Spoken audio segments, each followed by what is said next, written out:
Welcome to the third E.MAlumni General Assembly. We are gathering here after the meetings of Brussels, and we are gathering here because our community decided so, and they expressed this very clearly in the last two events. We wanted to follow up in Venice with the third General Assembly, and we are happy that you're here. We know that a couple of people had problems for several different reasons, including health, transportation and visa issues, so they couldn't come. But we hope that they are following us in the stream, live stream that is connected to us, and we are also recording this day event so that later on we hope to put everything on the website. Let me also welcome you in the name of the board that is more or less represented here. We have the people that you can see on the table that will introduce themselves later on, but also Cristina and Alba, whom we thank for the work they have been doing to organize this event as well, even though they couldn't be present today. Of course, we have to start by thanking Ida is coming, but Alba will follow up on the stream. We hope she's there already. We want to start by thanking Hirk for giving the opportunity to organize this event here, but also for the continued support that grants to the association all over its activities. And the generosity we hope to give back to this generosity through all the ideas and projects that we implement. We have to give a special thank to Corina, which was main actor of the logistic organization, administrative organization, and we probably couldn't be here without the dedicated work that she has been doing. But of course we want to thank you for being here and for watching from your places, because the E.MAlumni is its community.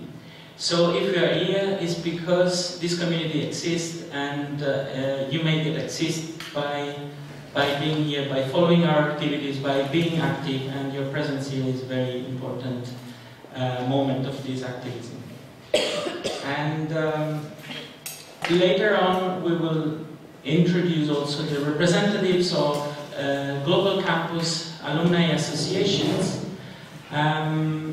who will in the afternoon have a roundtable on intercultural human rights perspectives.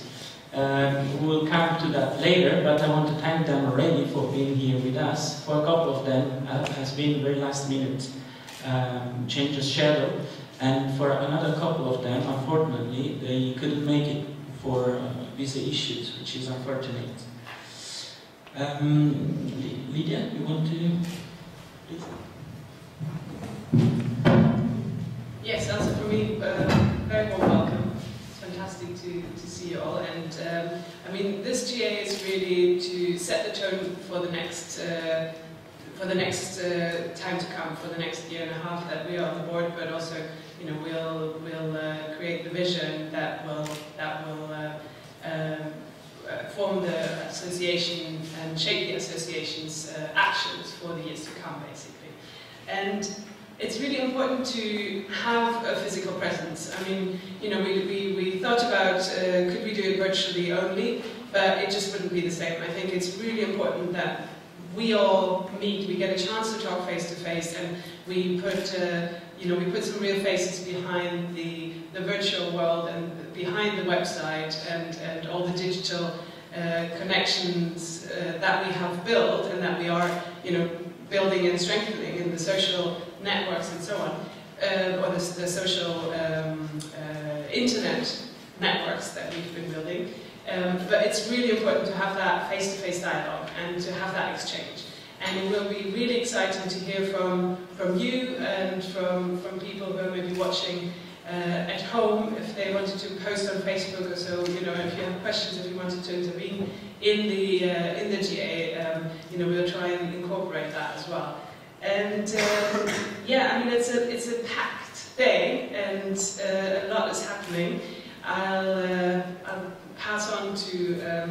Florence Benoit-Robert, who will be well, here in virtual presence with a welcome as well. And after that, we'll hear from Angela Malchiori, E.MA director, and yeah, and then we'll go into the substance of the day. But yeah, thanks again for being here, and if we can start the video, that'd be great.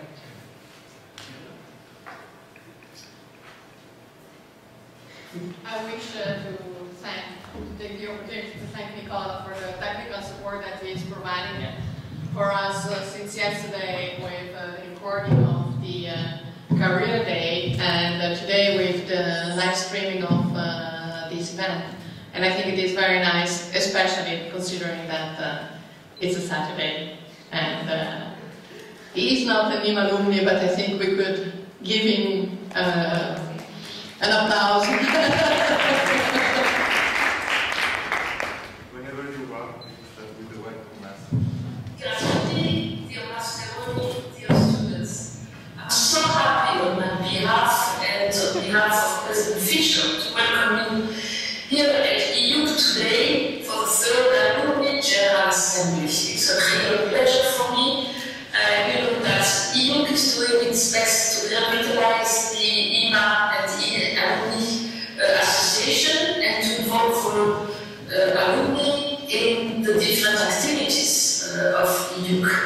The best example is the participation of alumni in the Career Day of yesterday, and the involvement of the alumni in the cluster of human rights defenders that I created especially for you. The monastery didn't change so much, and I think you will recognize it. The only new thing about the monastery is that EUC now is managing it instead of the municipality. It's not for EUC now, but it's also a lot of labor, and I hope that we will organize activities with us in this beautiful monastery. For the rest, as far as activities are concerned, for sure we did a lot of new things, new activities, in order for you to survive and to be competitive on the market of human rights. The first thing we organized, and you know, it's the Summer School, the Venice Summer School of Human Rights. It's the 4th edition we have in July 2013, sorry. And I would be so happy if I can welcome you there if you want to update your knowledge in human rights. We also organized the Venice Academy of Human Rights, 4th edition again. We had the pleasure and the honor to open it some years ago with Amartya Sen, Nobel Prize of Economy, and since then we have the most famous professors of the world to teach in this academy. And please, if you want to, you are welcome to participate to it. But it's not the only activities we are organizing, and for the rest of it, I need you. We would like to organize training sessions. We did already some of them, but we need to increase this activity. So please, if you have ideas of topics, if you have ideas of participants, experts, please feel free to talk to me tomorrow. I will be so happy to organize with alumni students activities and training session in the monastery. It's really important for us to do that. We already organized training session in electoral observation. We are going to organize something on human rights field officers. So please don't hesitate, and I hope we will cooperate together. So I will see you tomorrow. I hope so if I catch my pain. I wish you a lot of success for this General Assembly. I also wish lots of new activities that you will organize on behalf Please enjoy your stay in Venice and see you tomorrow. Thank you, Professor Surmame. If she can make it, she has a commitment in Strasbourg today, but she's trying to get a plane and be with us tonight at the Global Campus event. So if she can make it, we will meet her there together with Professor Manella. So now the E.MA Program Director, Angela Major. Thank you, Cristiano, and thank you all for being here, including those of you who are following us live. And I think I should start first by welcoming you back into the monastery, because for many of you this is the first time after many years. For many of you it's been now a recurrent event, like Lydia, who is also teaching on the course regularly. So I wanted to give you my personal warm welcome back. I know that some of you, my Masterini, for example, are feeling quite tired and exhausted after this first semester here, but also excited to start the second semester, leaving next week to go to your universities of destination. And I also know that some of you, the E.MA alumni, who are here representing 16 generations of graduates, must feel nostalgic maybe a bit, but also energized by coming back and seeing that yes, some things have indeed changed, some others have remained the same, especially the spirit of E.MA is still the same. And last but not least, I also imagine that some of you, our guests from the alumni networks from the other regional masters, must feel a bit overwhelmed being here in Venice, trying to figure out what's happening, but especially, I hope at least, curious to know how we can work together, how we can cooperate towards the same goals that we share. I myself feel all of this all together, and in addition I also feel very grateful and privileged, if I can say so. As E.MA Program Director, I think, and I can say this also for my predecessors, I think it is always a great satisfaction to see generation after generation come here to Venice, each with their doubts, with their hopes, with their expectations, then go through a very intense program, learn a lot from that, and finally go and spread around the world and putting into practice all the learning, all the knowledge and the skills, practical skills that have been acquired throughout the course. And this, I think, it's what makes our work as E.MA Program Directors, and my work in particular, despite all the difficulties, very rewarding, and for this, that's why I'm very grateful. I think you will all agree with me that the key features that make E.MA one of the top human rights programs in the world are its interdisciplinary nature, the prestigious quality and the prestigious level of its faculty, composed of not only academics but also practitioners and experts, the regional but also international approach, and the links with all the key institutions and organizations around the world, and in particular the large network of alumni. I think we are now more than 1,200, and we cover really every region in the world. And I think that to see so many of you here and to know of so many out there online today, but also every day working around the world on the protection, promotion of human rights and democratization, this is the best testament to the work that we do here at E.MA and to the work that we continue to bring, the domino effect that we bring into the communities and the people, to the people that we work with. So for this, I'm really glad and grateful. But as I said, I'm also privileged. I myself graduated in 2000, as you can see from my name tag there. The first time I set my foot into this aula magna, little did I know then that this program would really change my life, and not only professionally but also personally. And I think that this is something that we all share, that we all have in common.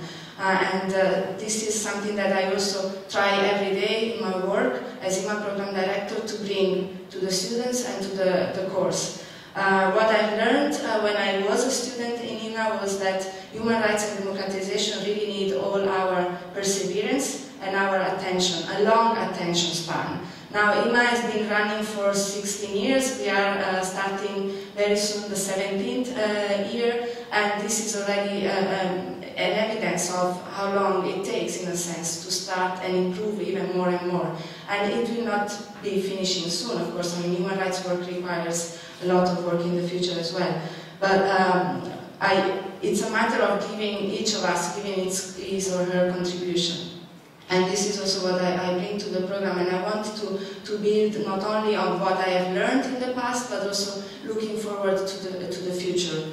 Bringing what all my predecessors and all the colleagues in E.MA have built over all these years, but take it forward with some changes and some new ideas. And I do so with all my openness to be ready to take also ideas from the alumni, because you, like me, like all of us, have lived it in the first place. And so be reassured that in my role as E.MA Program Director, I will definitely be open to your suggestions to see how we together can make E.MA go from one strength to the other. In this sense, I also like the new approach taken by this board that's been just elected, that's really moving forward with additional new ideas. So my hope and wish for today is that we can work together in a fruitful meeting and see how we can put together all our common synergies to really improve and make an inspirational step for the next generations, but also for our own work, and that will trickle down to the people that we work with and the people that we work for. So have a productive day, and thank you very much for giving me this opportunity. Thank you, Angela. It's a tricky microphone. So, as you know, Italians are not best known for the punctuality. That's why we started a bit late. We are sorry also for the audience from remote. Now we will try to, be shorter in our presentations in order to be in time for the afternoon. We now have in the agenda a presentation of the work done by the association, in particular in the last 6 months, which of course is a follow-up of many ideas and projects that were started before that. For the next 40 minutes or so, we'll have a general introduction by Lydia and me about the overall strategy of the board that you see represented here, and then we will have some projects being introduced to you by board members. So each board members will introduce at least one project, and then we will have later on a short introduction by the Global Campus Alumni Association representatives. So to start about let's say the status quo, or what the association has done until now, I think it's important to recall the nature of the association, which is a non-for-profit association, as many other alumni. But actually, we are also inspired by the idea that we can do even more than just networking and having events together. And this is why we have some projects, also in support of the students, but mainly in support of the community of the E.MAlumni. Of course, we are free and open, namely all graduates of the E.MA program are members of the association, and if they pay the fee, they become active member. Active member can vote, but all the services, let's say, all the idea, all the projects we produce are for all the members. So we want to encourage you to be active and to take part to our projects, but also to be reminded that in order to achieve our activities and to have independence, we need your support also in terms of membership fee.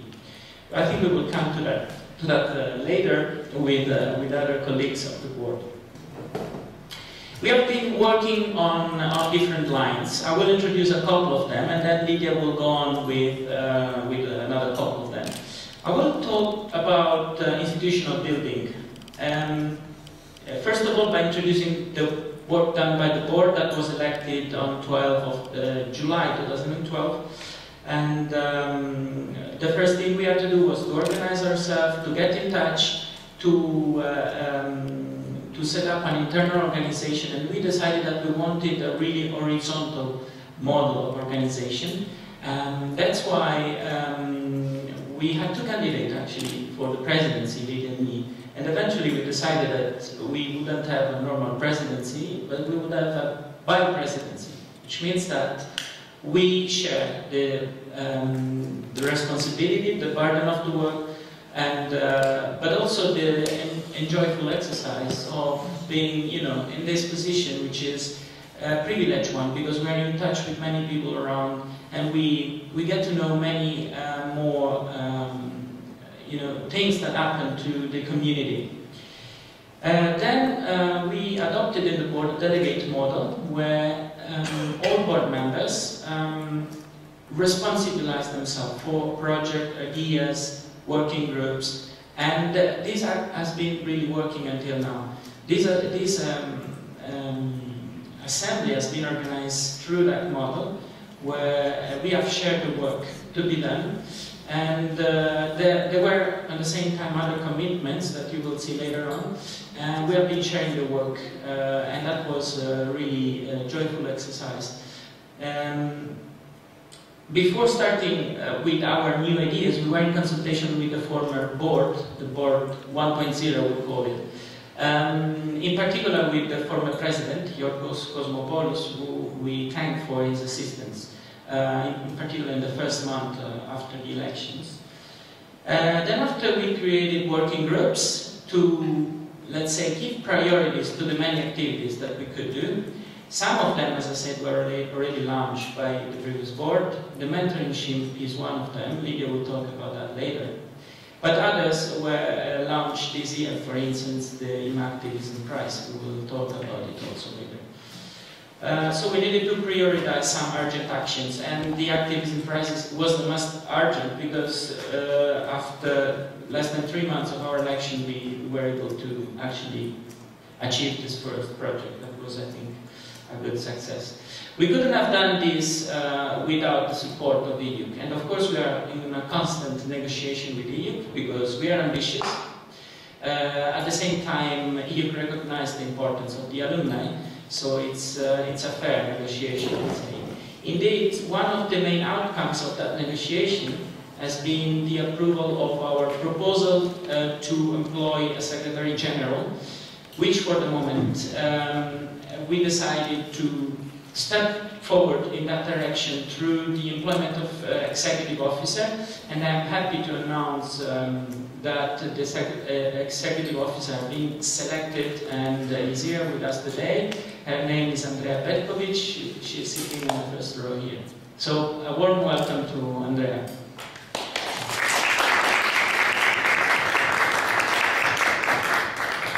As I say, without youth support, we wouldn't be able to make this election and to have this dedicated person that for the first time is working full-time for the association. We are really looking forward to the support by Andrea, because we know that will make the difference in terms of the activities that can be carried out by a board, done by volunteers. We all work in our spare time, nights, weekends, and so on. Sarah, who is present here, she was a former board member, she shall know that as well. While Andrea will be dedicated to work with that, so that's pure energy for us. Another person that is going to be employed since February is a software developer. You may have encountered some problems with the website. We are going to face them and solve it. We also hope to re-engineer the site, to reshape a bit the layout and make it more accessible. His name is Scott Sinclair, and he's an Australian non-alumni living in Berlin. And we are looking forward to work with Scott as well. Welcome, Scott. I think you may have seen our working plan. That was what we proposed to EU, but also to the community in September. This working plan is I would say, quite a long document, but it's long, it's 18 pages, just because it's going into the details of each project. We try to give strategic reasons, implementation and budget for each project. And that's taking some space. So don't be afraid if you want to access that document, which is on our About Us document page. You can find it. But mainly this document is about the 3 strategic lines that we are explaining here, which are community building, institutional strengthening, and cooperation with EU and the global campus.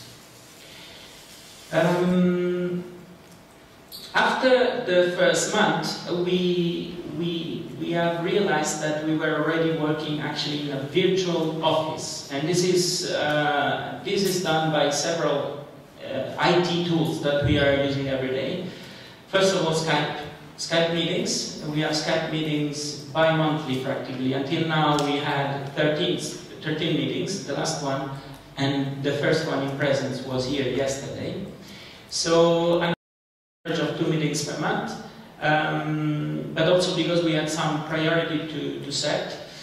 Then we had to define procedures how to work, and this procedure went also through learning new tools and to also use these new tools in the same way, because otherwise it doesn't really work. So, for instance, not just email, but also we use shared documents online. We use Doodle for organizing our meetings, and we are thinking of implementing a project management system.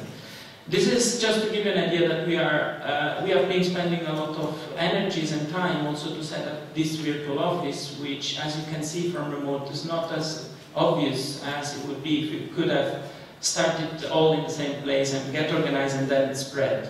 So that has taken also some time. Another point we are keen on is transparency, and we have tried to increase transparency also by, for instance, publishing the minutes on the website. We have now a policy for which we have a meeting, and we have 7 days for approval of the minutes, another 7 days for amendments, so each board member in the next 7 days can amend the minutes of the board meeting. Then after this week, there is another week for approval, and so in 14 days, in 2 weeks' time, we can publish the minutes on the board, and you will always find them About Us document, and they are listed by date. I don't think it's my phone, hopefully, but I can switch it off. Then, well, I don't know. Okay.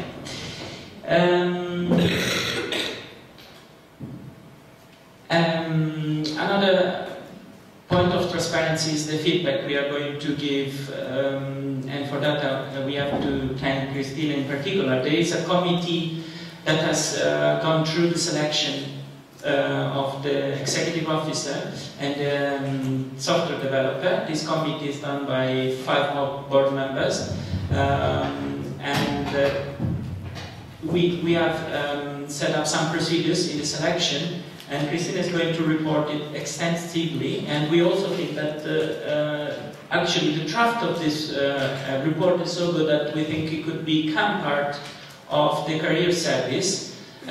Because it's through this exercise of having to select, we have learned a lot. At least for me, that was a very good learning exercise. And so that's another document that you will find online that is both for transparency and career service. We have been working to try to adopt a low-cost approach, which is good for remote working. We are not spending money for the moment to use remote tools. For the General Assembly, we have adopted that also, for instance, through the coffee break, saving a consistent amount of money for the association. But also, another priority of us was the election of the treasurer. As you know, in July, there was no candidate for the treasurer. So the board, after the election, had to decide what to do, how to cope with this situation. We are very thankful to Monica, who took over the burden of the treasury for the first 3 or 4 months, until we could organize a new election where we had 2 candidates. Cristina was elected, and Vera, who of course was not elected, but we thank also for being interested in participating to the campaign. And eventually we now have a full board, which is also composed by Cristina, our treasurer, who is working on the financial assessment, and that document will be then published on the website as well, for the sake of transparency. About finances, the association and membership. The association survived with our membership fees, as you know. At the moment, the EUC is giving a very consistent support that made, for instance, for us possible to be here, as I said earlier. But the active membership is very important for us. We are looking forward to increase it. For the moment, we have 13% of active members in the community. Our bank account has a balance of around 4,000 euros at the moment, taking into account the expenses of this event, which are not finalized yet. We will make a report online, so you will know. Just to conclude, I will briefly talk about the relationship with EUC and the Global Campus. I've already mentioned that they are very good. I'm very thankful to EUC and to Professor Surmame, because she's always very attentive to us, to Professor Fischer for the support they give us throughout our activities, to Angela, because actually, as she also recalled during her welcome speech, she is very open to us, and she is always very welcoming our ideas, even if, as it has happened many times in the last 6 months, we propose them very close to the deadline, and we have to run after the activities to carry on. So thank you very much for that as well. But I also want to underline that we have been in good relationship with the Global Campus. The Global Campus, as you may know, is a network of the 6 regional masters that were created around the world. You will get to know much more about this in the afternoon, when there will be the launch of the Global Campus Alumni Association Network.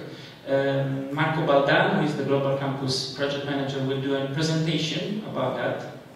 So I'm not going to talk too much about that. I just wanted to let you know that we have been present. I was present in September in the Global Campus meeting, representing all the Alumni Association of the Global Campus. And Lydia was present in the extraordinary meeting of 8-9 December, again representing all the Alumni Association. We have been liaising with the other association via email, Skype, and we have been organizing our activities remotely. And in September, the Global Campus decided that they wanted to support the alumni efforts by organizing a gathering. This is what is going to happen today and tomorrow. Tomorrow we have a Global Campus Alumni Association meeting where we will discuss our strategic lines and the joint activities, cooperations for the future. And the E.MAlumni Association was entrusted with the organization of this event. This is a great honor for us. We have done our best to organize this event, and we are looking forward to that. Now I pass to Lydia for the rest of the presentation. Thanks, Cristiano. Yeah, we'll go into the presentations on individual projects in a moment, but just to stress one part of what the association is about, and that's the community building. And of course that feeds into everything that we do. And the association is for you, for all the alumni, E.MAlumni, and connecting with Global Campus alumni, but it's also working with you. So we really want it to be a dialogue. The website is set up so people can actually post and comment and interact, and we are constantly working to improve that. And I think the career day that we had yesterday, and Angela mentioned it already, and of course the Global Campus meeting we're having tomorrow. These 3 days, Career Day, General Assembly and Reunion, and the Global Campus launch, as well as the working meeting tomorrow, that's what we're practicing it. We're bringing people together.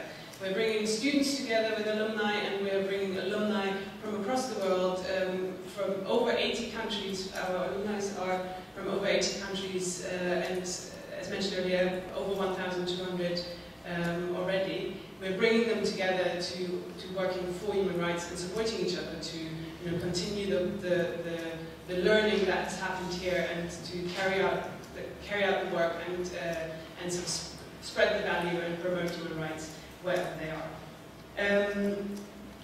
I think I'll actually stop there, because I think we've said a lot, and I don't want to repeat things that will be now said in the presentations as well. I think I'm actually up first with talking a little bit about the career service, which is a very integral part of the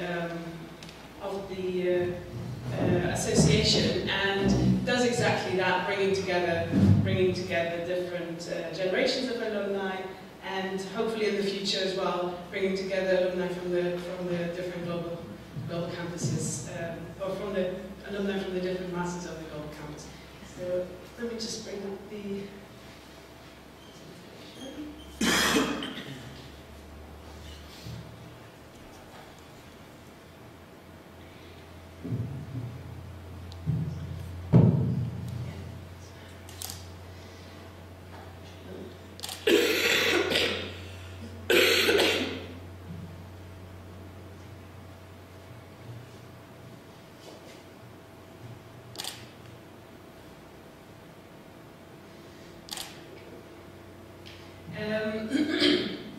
I can't take credit for these great slides. That was E.MA's work, who unfortunately she couldn't join us yesterday, but she'll arrive later today.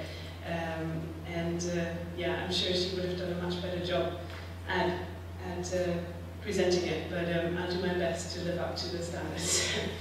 The career day, or the career service of the E.MAlumni, is something that from the very beginning we actually put an emphasis on. So the first board that I was a member of, we already saw that as a really important part, because that's what we are here to do. We're here to use networks of the E.MAlumni and to use expertise that we have to support each other.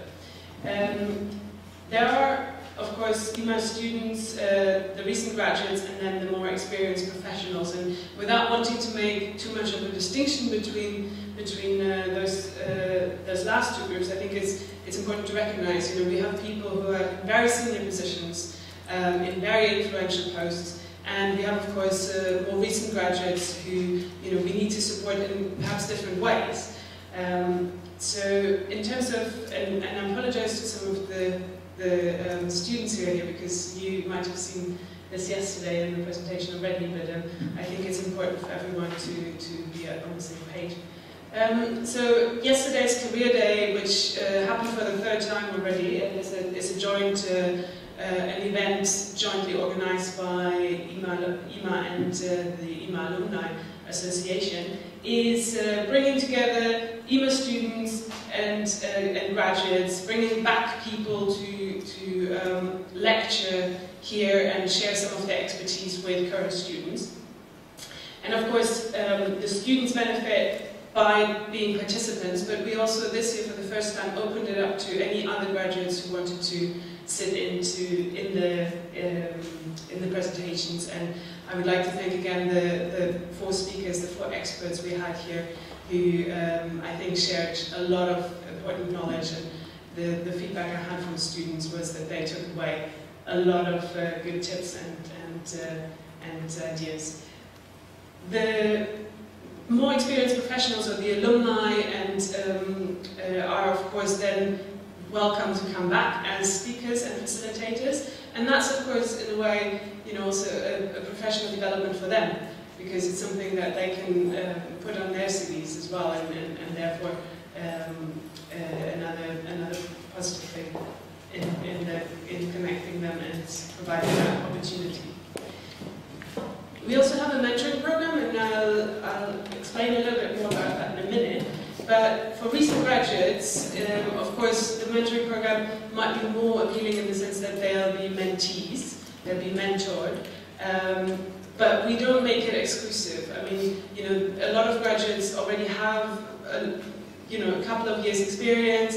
Some of them have already had a career in one field or another. So the mentoring and mentee system is open to wherever you are on the professional ladder, and it's really up to you where you see yourself and what you think you can bring.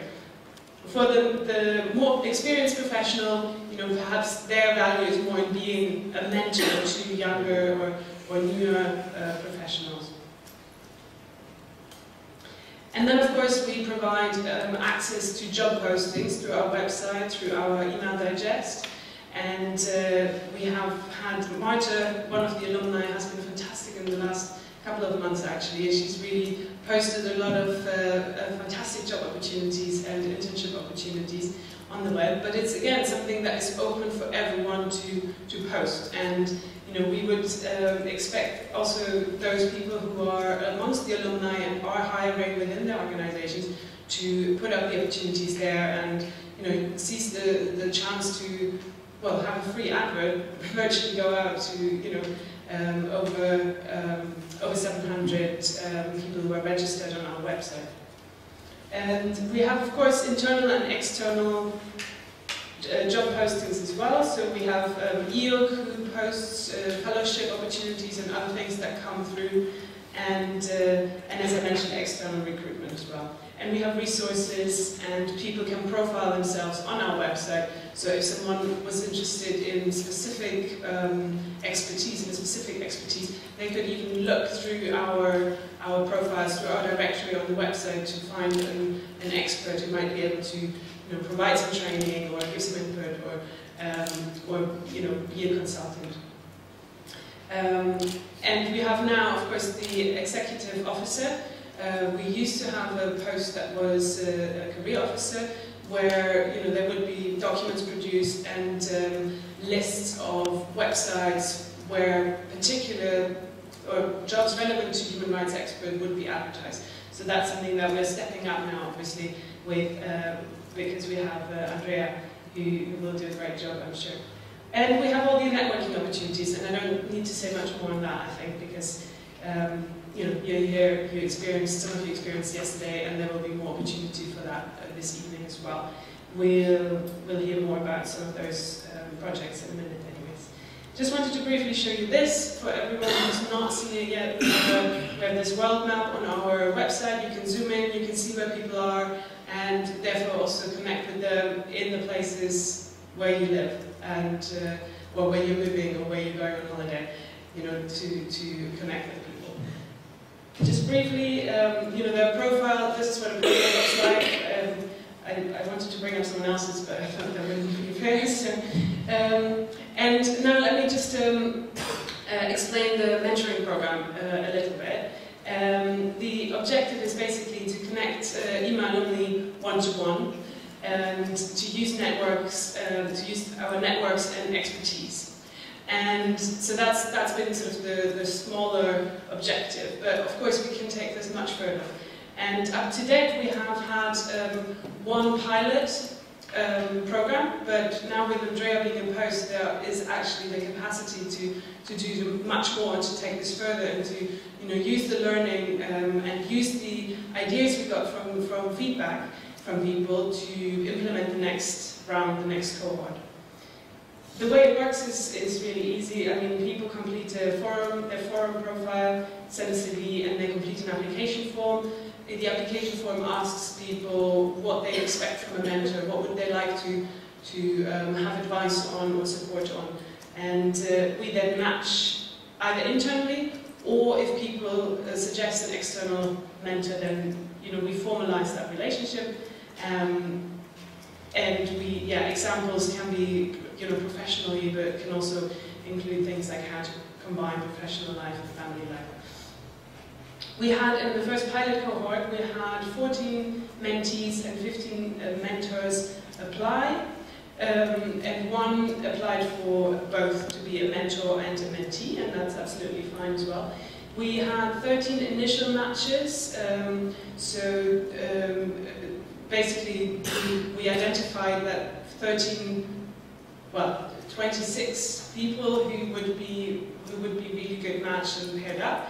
2 didn't start due to the fact that they felt the relationship was too close. They were in the same year, and while we didn't want to exclude people who had graduated in the same year from being matched with each other, in those cases they felt that it wasn't quite appropriate because there wasn't enough of a gap of a difference. So that's something that we'll definitely take into account in the future and see how we'll work with that. But for what I said earlier, like some people come to the E.MA with a lot of experience already, and some come straight from school. So we felt we didn't want to make a blanket ban on matching people from the same year. But it's something to think about and to review for the future. We had an evaluation, and we had 9 replies to the evaluation. We'll keep following that up, and I think also now again with more capacity because our career officer stopped working in September, so it was just me doing it with everything else. We'll be able to actually follow up with individuals as well rather than just sending an email, please reply to this evaluation. So I hope that we can get 100% return on those evaluations in the next couple of weeks. Just really briefly, I've got there's a more sort of detailed report that we'll put on the website about this, but just really briefly, we had 6 mentors respond, we had 4 mentees respond. Overall, we had 6 who felt that they benefited from participating from the program. We had 1 no and 2 maybe, and the no and the maybes were partly from those people who felt the match didn't quite work. So it was great that they filled out the evaluation form as well, because that way we actually had that feedback. But that's partly why. Connection was mainly through email, then the next was Skype and face-to-face. And we had 4 people who will say that, or 4 pairs who will actually continue their relationship after the 6 months, which I think is fantastic. Just really briefly, I'm conscious of time. These are like 2 quotes of what people said about the program. It went really well, and they felt they really benefited from it and got some very concrete some very concrete things out of it. And I know Emilia's here, who's also given a lot of input to the program and has given a lot of suggestions for how we can take it further as well. So really grateful for that, and we'll be working with people who've obviously had the experience. And I know Andrea also engaged with the mentoring program and will have her own ideas of how to take it forward. What to improve? Well, I mentioned that maybe we shouldn't pair from the same year, but we'll look at that. Could benefit from more support and a more experienced person, and perhaps we should be in more contact with people. Here are a couple of ideas on how to take it forward, suggestions and ideas. I think there's a lot of leverage in this, and I think it's also a great opportunity to work with all of the Global Campus alumni on this. So we'll, look out for the next call for applications, basically, and we hope to increase the number of participants substantially and really, get that community started. So thank you.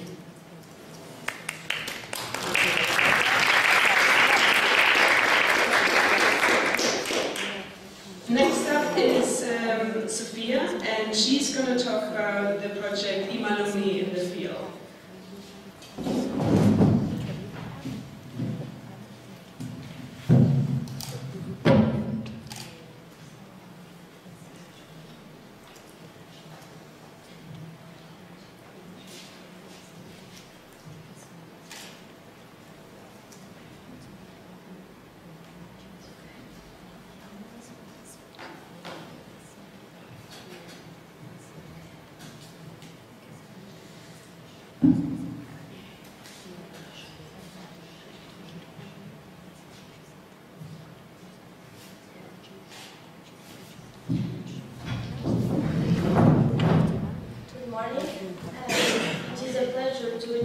to a new project of our board that is called E.MAlumni in the field.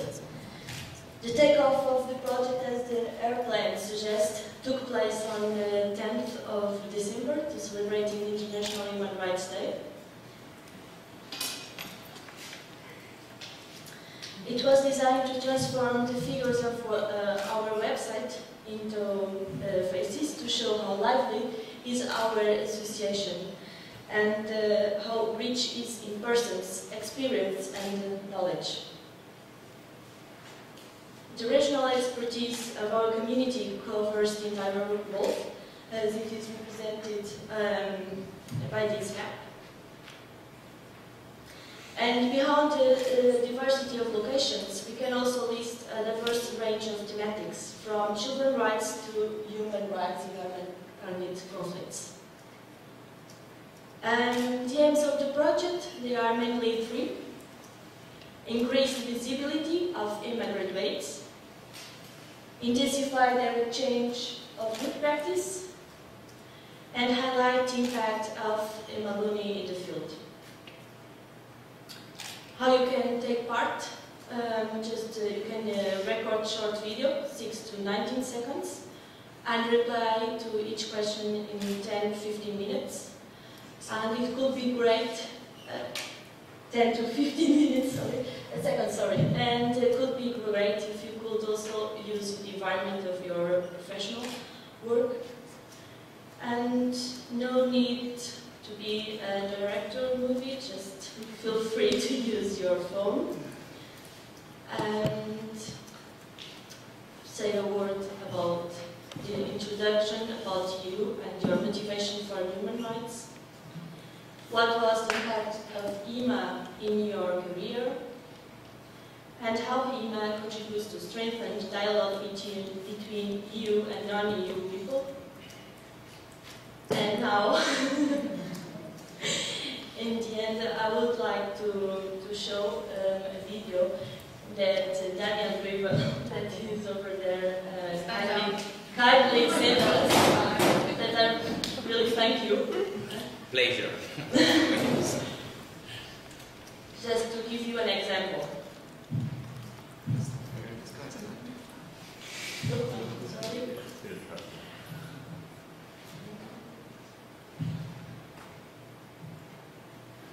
Good morning, my name is Daniele Grivel and I'm a Master Owner of the European Master in Human Rights Democratization Edition 2011 and 2012.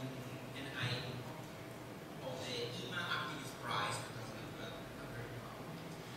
I graduated with a dissertation concerning the Convention on Elimination of Discrimination in its implementation in Sierra Leone and Uganda with the traditional beliefs. Already before attending the master. Sorry, Technical start this. You have decided to delete it. Thank you.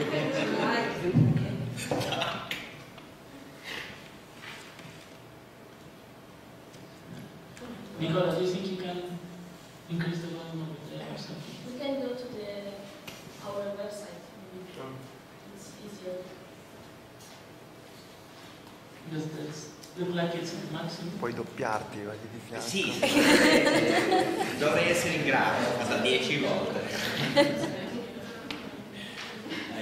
Dai, veramente, vai con me, doppiati. Sai che sarebbe fortissimo, cioè, se lo fai, giuro, io proprio alla fine applaudo. Che brutto.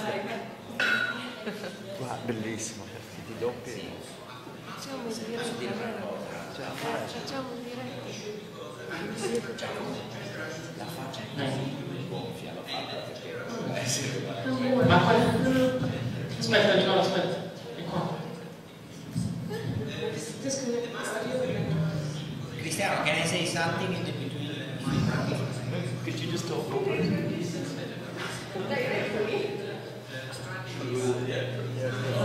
That's the plan. It's a nice opportunity. He can do it. Vai, Daniele.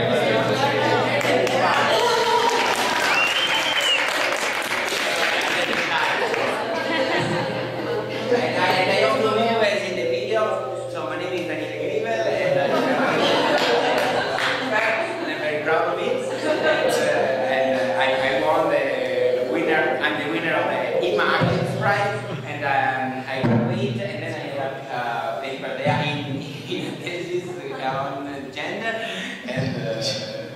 And what did E.MA for me? I'm very... Yes, stop. It's 16 seconds. That is better. I'm sorry, Giacomo. It's on our website. Way better on this. Yeah, I will say it will be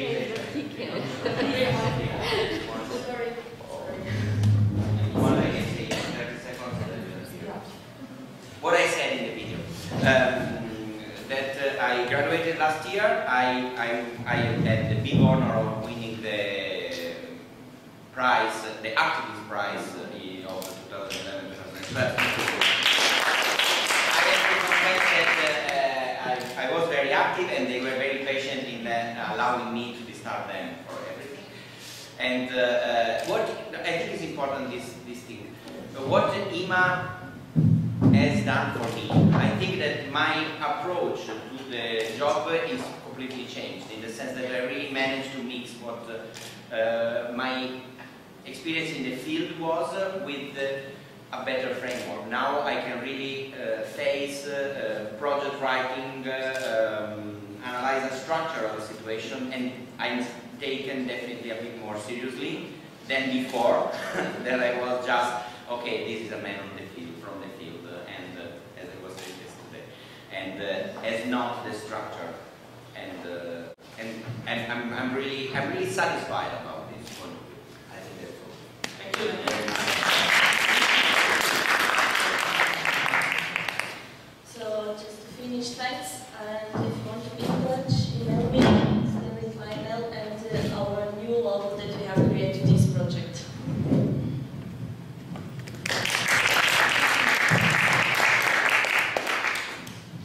Next we'll hear about E.MA hubs and the E.MA ambassador.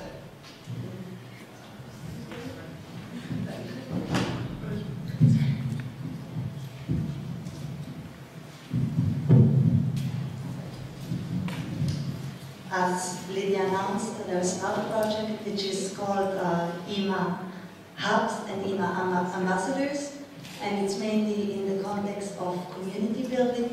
You have seen on the world map, we are everywhere. We're a huge number of alumni, and we're literally based in every single continent of the world.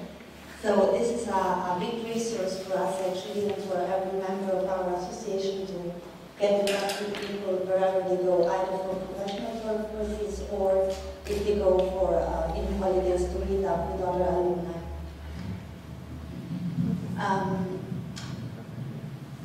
As you have seen, we have the world map on our website, and how it works. You basically, you register, you put in your profile with your name, what you do, your professional experience, your expertise, and one of the questions is your current location. So you put, I don't know, where you Venice for the time being, or you might be in Rome, or you might be in London, and then on the world map there is a link and it appears in the figures. And if you want to get in touch with somebody, you can click on the map and you see a list of the people who are in the same town as you right now. And the project basically consists in identifying places all over the world where there are more students and alumni, and get in touch with them. And for this purpose, we try to identify the so-called E.MA ambassadors, so people who would be interested, who live in a city like, for instance, in London, and who would be interested in taking the role of trying to get in touch, organizing on a more regular basis meetings of the E.MAlumni, and even, you know, in the best case scenario, even report back to the board, letting us know we met, we were 3 people, we were 10 people, we just discussed, it was an informal meeting to get to know each other, or people might even decide to organize a little event or screen a movie, whatever. It's really up to whatever comes to your mind, what you would like to get involved in and what you would like to do. This project, I'm in the lead together with Alba Marcela Fernandez, who is another board member, who is based in Latin America, and she unfortunately could not travel all the way to be here with us, but she's also very, very active. She has also organized already meetings in Latin America, since she's traveling for work and is just trying to see who is around and what can be done. So I think this is probably another connecting point with the global campus representatives. And yes, we have had meetings in London, we have meetings in Berlin. I organized one in Brussels in November where we had about 25 people coming. So yes, this is on an ongoing basis, and if any of you feels like getting more involved in this, you're very welcome to get in touch. Thank you.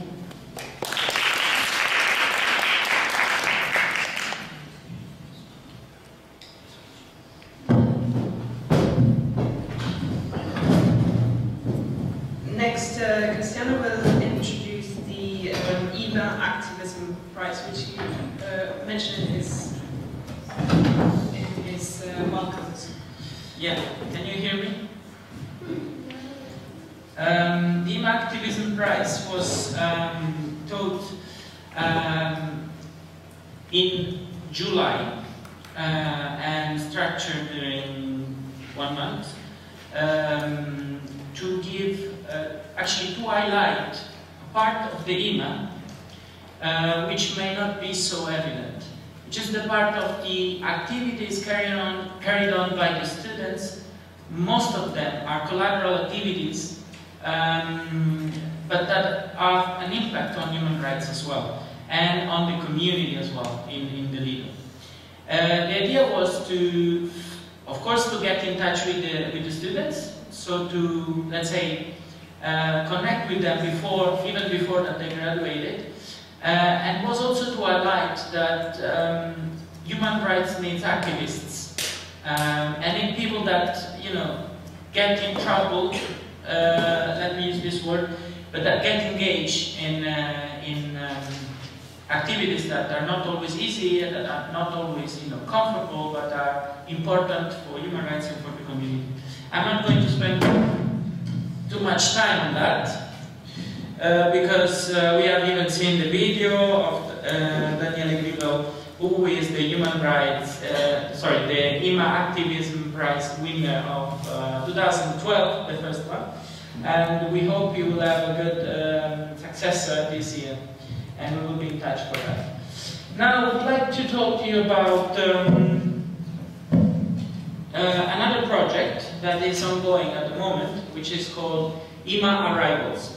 The scope of this project is quite intuitive, is that when students arrive in the second semester destination, they may have some support from the university, but they may also don't have it. So what they need to do is to look for support in terms of knowing the city, finding a place to stay for the first couple of days, and even getting introduced to the city.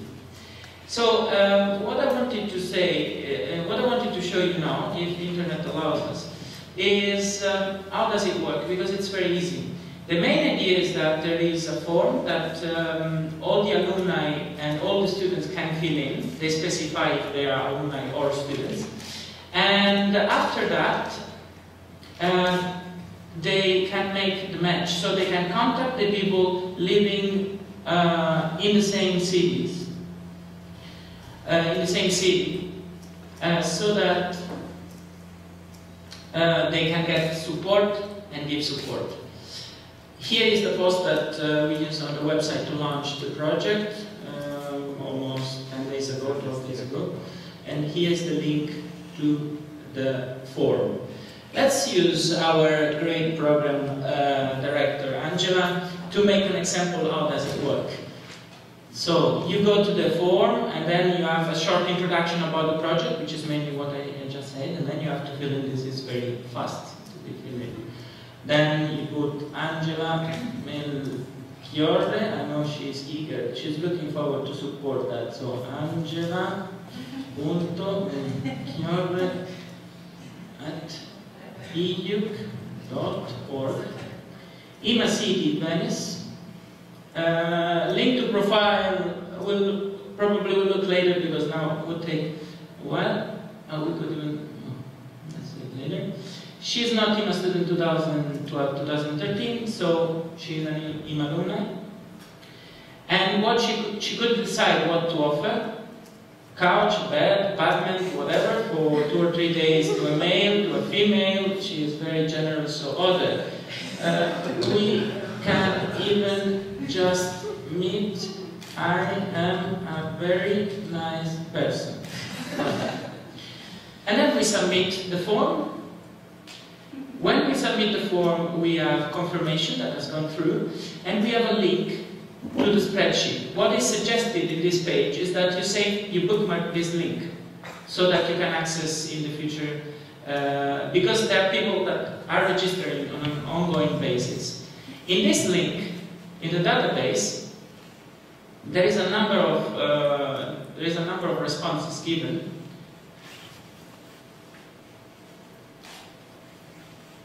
And they will appear. Meanwhile, let me close some of these programs. Probably they don't. Okay. Good.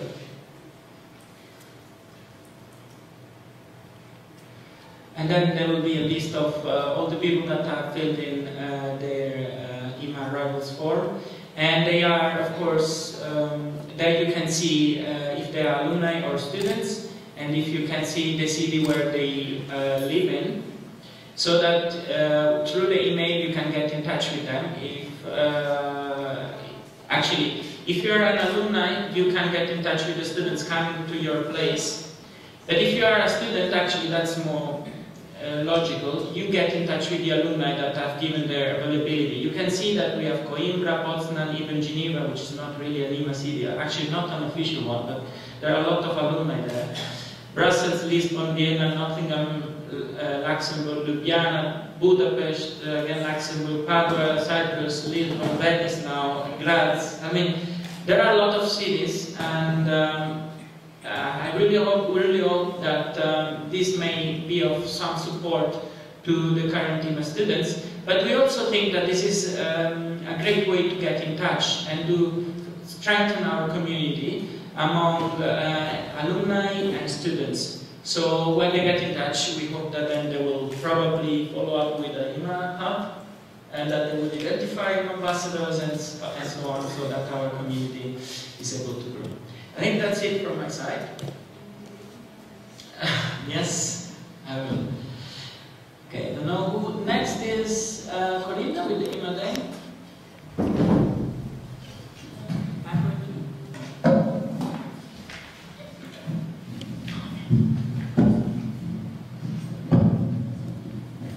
So I'm going to briefly introduce you another new project. The idea actually started already last year, and we have, it is still a project with the intention of community building and strengthening. And okay, do it like this. Okay, perfect. And so the E.MA Day, what is the E.MA Day project? The E.MA Day is a joint effort that will see the 3 main actors involved in the E.MA program work together, cooperate together, for the aim of increasing the visibilities of this incredible master that ties all of us. And these 3 actors are, of course, the Masterini, the graduates, the alumni, and the E.MA directors at the national, at the participating universities, and here, the seat, the E.MA program director. The aim is to join our forces at a different level for supporting the advertising process of the call for application, specifically of the E.MA program. As you know, there is a lot of competitive courses, also in distance, but we know, and Angela already reminded us, the main features and unique added values of the program. And I think that the idea is to acknowledge that all our participating universities have different, they all share the same commitment, but some directors may not have an assistant or a secretary to help me or to help her in advertising the program. So what happened is that even if we send out materials to each participating university, these materials may not circulate as they could. So I think that with the support of the program director here and getting in touch with the directors at the participating universities, we could contact them. The idea is to contact the directors saying, okay, you have here there were 2 students who are starting their second semester there. Why don't you organize a day? And we could think of in 1 month's time, so we are on the 26th of January, thinking of the 26th of February as the E.MA Day throughout our participating universities. And we are going, the E.MAlumni Association, more or less like Cristiano just showed, giving the availability of Masteroni who are there in the E.MA participating city, I would say. So to connect Masteroni, the new Mastellini, and the director there, to organize a small event. It could be a 1-hour session, a desk at the reception of the university, at the coffee point, whatever. It could be in some universities, I'm thinking in particular of Utrecht and Maastricht in the Netherlands.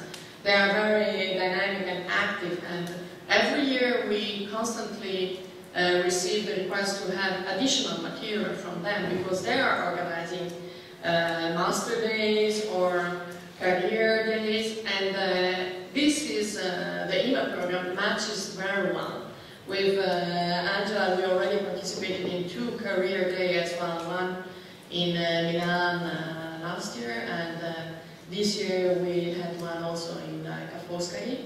And the E.MA stand was always crowded, and I think we used a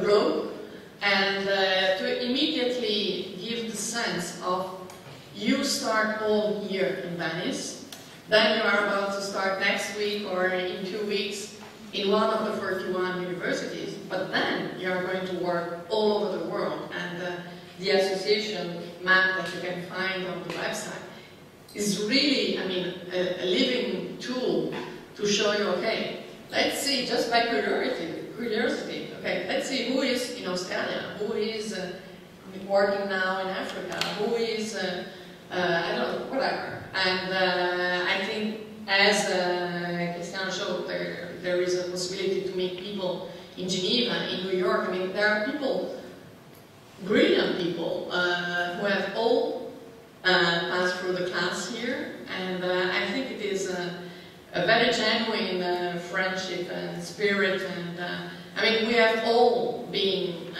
passing through the difficulties to find a job and to get an advice, and I think all this, I think that makes that we are the best sellers of the program.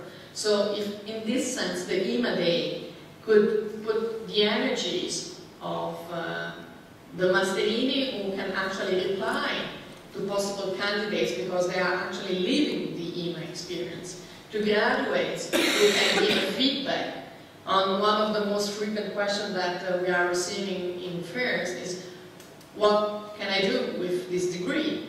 Will this increase my chances to reach a position in an international organization, in an NGO?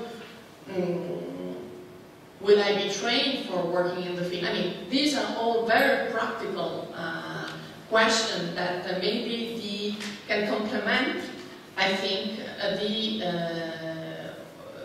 involvement, the commitment of a program director, and the national director in one of the participating universities. So, the call for application of this year has already started since 1 month, and it's online. It's already promising. We have received, the E.MA Secretariat has already received quite a big number of applications.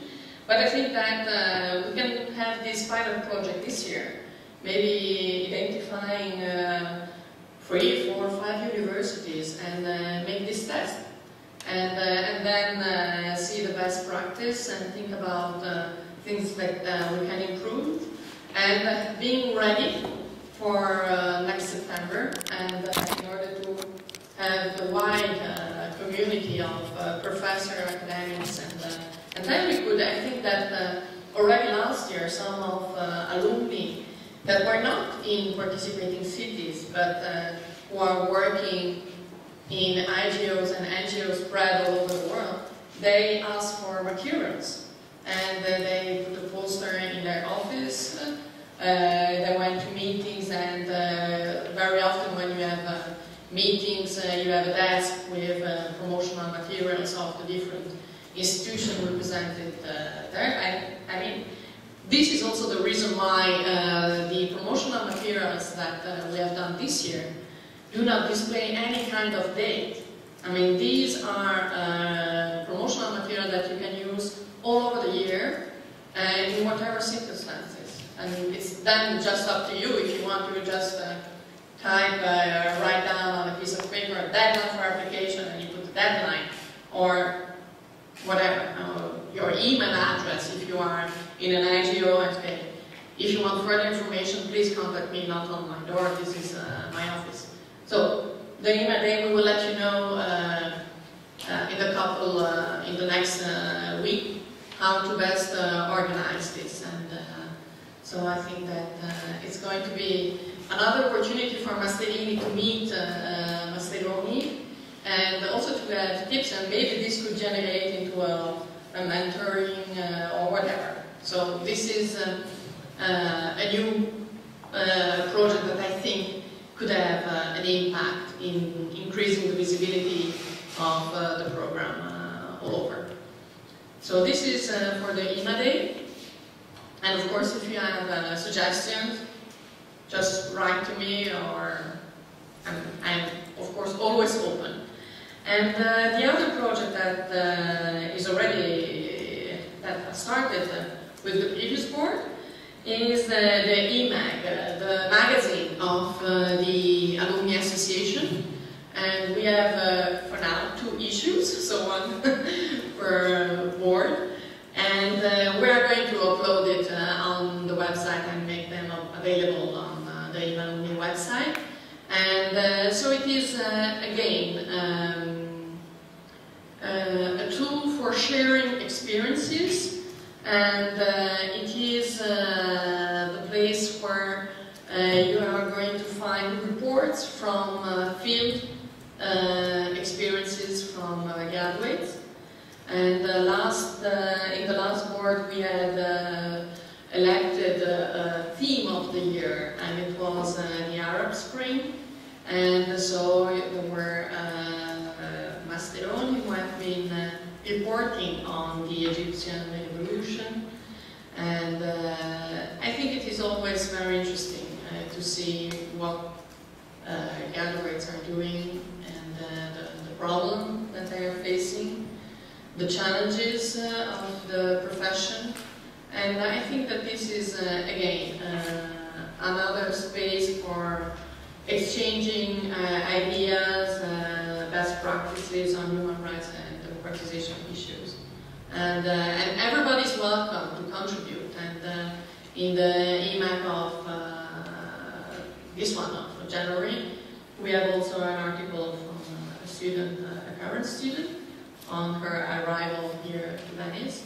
And I think that now you will see also with the representative of the Global Campus Alumni Association how we can also share the different newsletters. Maybe we would have a spot, a dedicated page from news from the Global Campus Alumni Association. And I think that the meetings we are going to have on well, this late afternoon, and especially tomorrow, it's going to be a brainstorming exercise, and some of the Alumni Association have a longer history and have already implemented a newsletter that is focusing, of course, on their own activities. But I think that we could think of a page to be dedicated to Global Campus initiatives, and I think that really, because we are so global, even if we count only the E.MA graduates, I'm sure that there are going to be E.MA hubs at one point that will meet with graduates of your own different masters. And I think that we are all here to learn, always. And I think that you might be more into a specific issue than we, maybe. And I think it's always the combination of the different efforts and lessons learned from everybody that can put even further this entire commitment that all of us at different level are actually sharing. So I think that I hope that you are going to enjoy the moments with us, and I'm really pleased because I've been participating with like some other members here to the two previous edition of General Assembly, and I think it is very nice because there is this feeling of belonging to the monastery, and people were asking, okay, that's nice, we met in Brussels, which is also another hub of very important, but they all said, okay, why don't we do it in Venice? Because, we want to go back. And I think that the Masterini who are here now, maybe they are a little bit fed up of Venice, but maybe in a couple of years they would like to return. And I think that there is a lot of room for development. And so these are two different projects. So the E.MA Day, which is new, but we are going to get in touch with you quite soon. And the E.MAG, and for the third edition we already have some proposal, but you are very happy to get in touch with us if you want to write an article or send us more information on that. Thank you very much.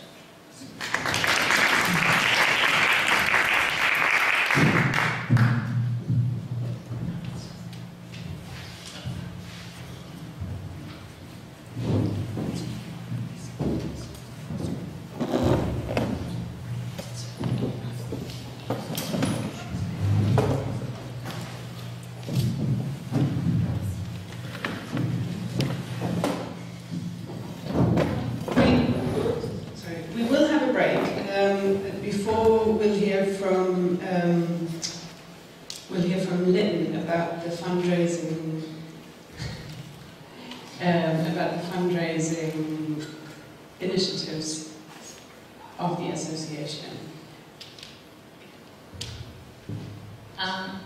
So can you just show me what you go by exactly on the way? Oh, just put this on, yes. Can I just roll it? Can you all hear me okay? Am I too loud? No? Okay, good morning everyone. I'm Lynn Schweisford and I graduated in 2011. And before I did the E.MA program, I was Director of Development and Outreach for Human Rights Watch in Germany. So when I joined the board of the Alumni Association last year, it seemed the most obvious question to ask me, how do we raise more money?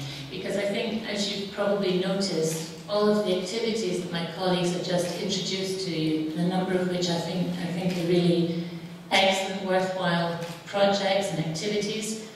But of course, the quality of those projects and activities will be enhanced with more enhanced financial resources. So we do have limited budgeting, as Cristiano and Lydia pointed out already. EOP has been extremely generous by financing a permanent position, which is Andrea, who's here with us today, and also the web developer.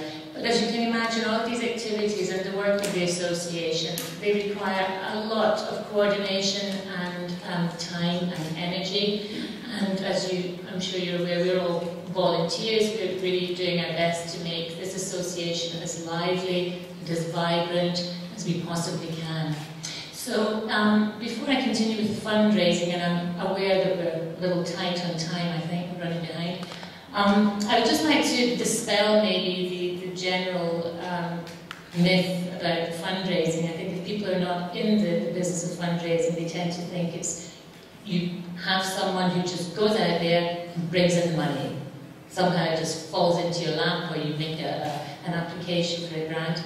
It's a little bit more nuanced than that. So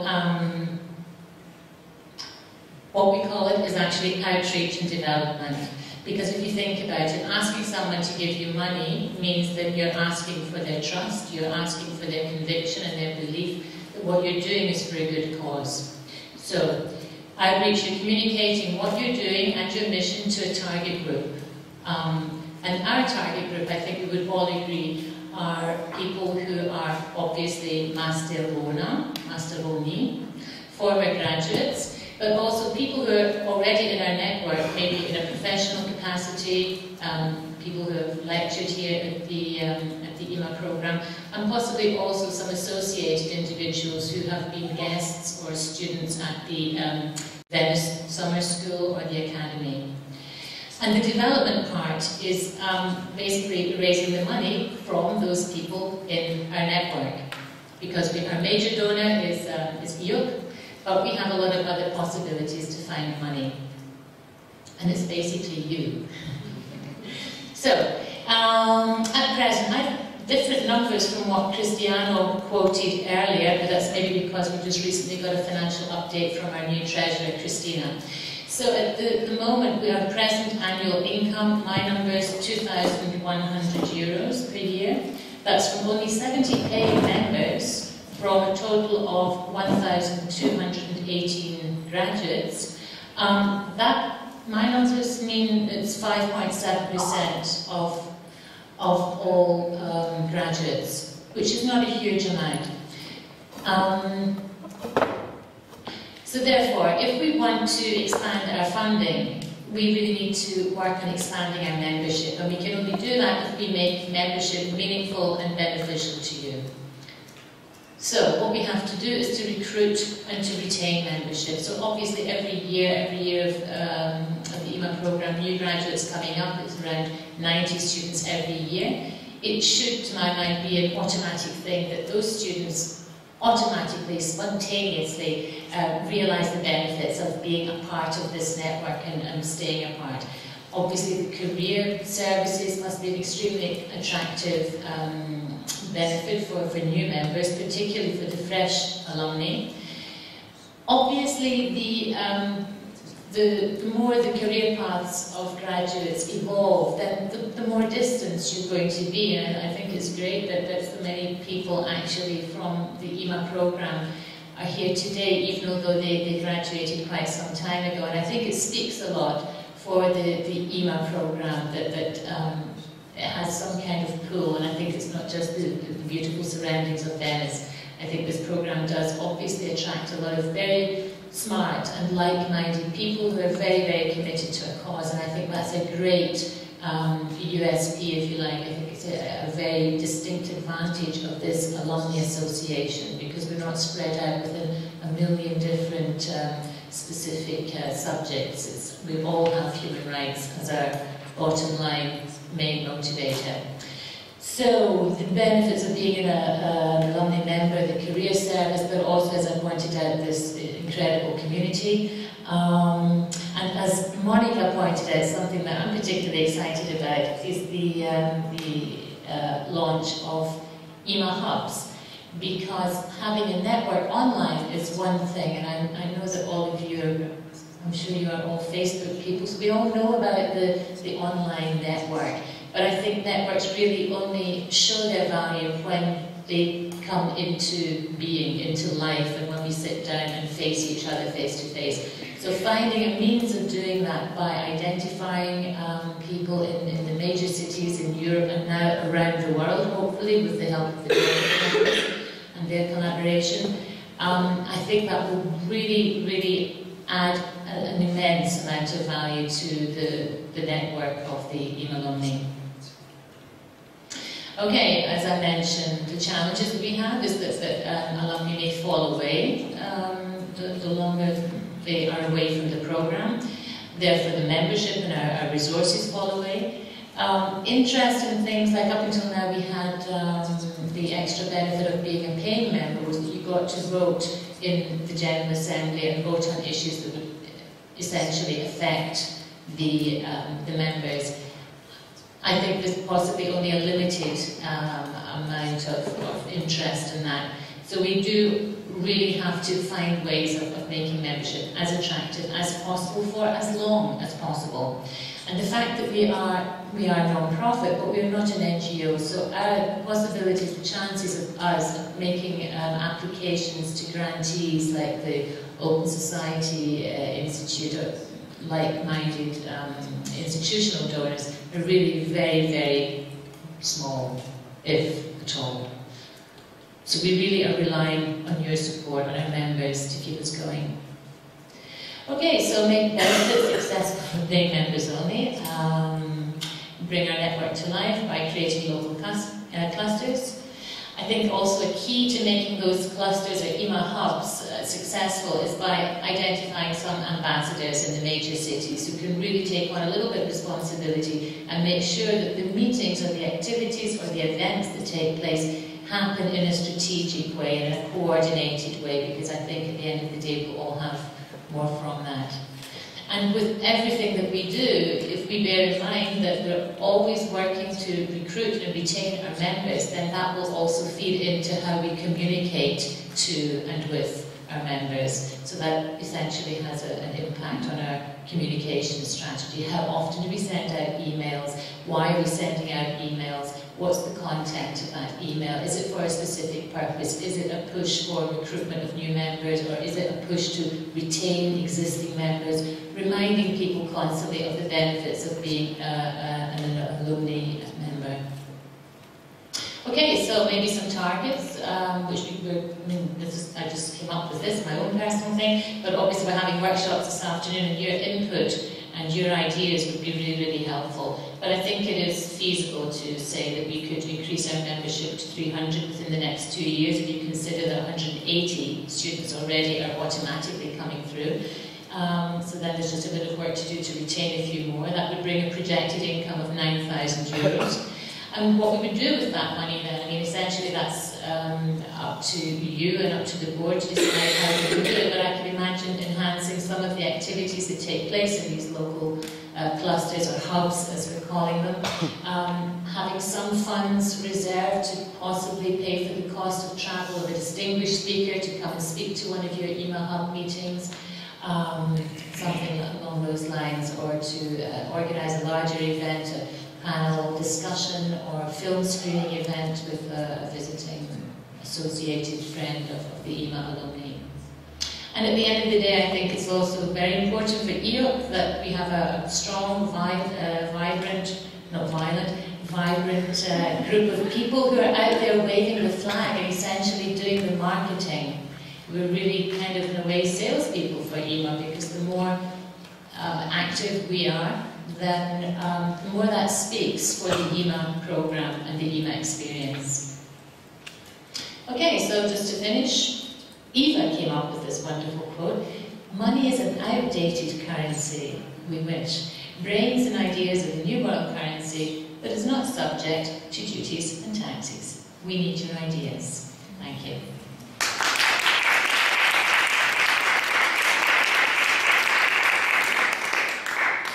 Thank you, Lynn, and everyone for the...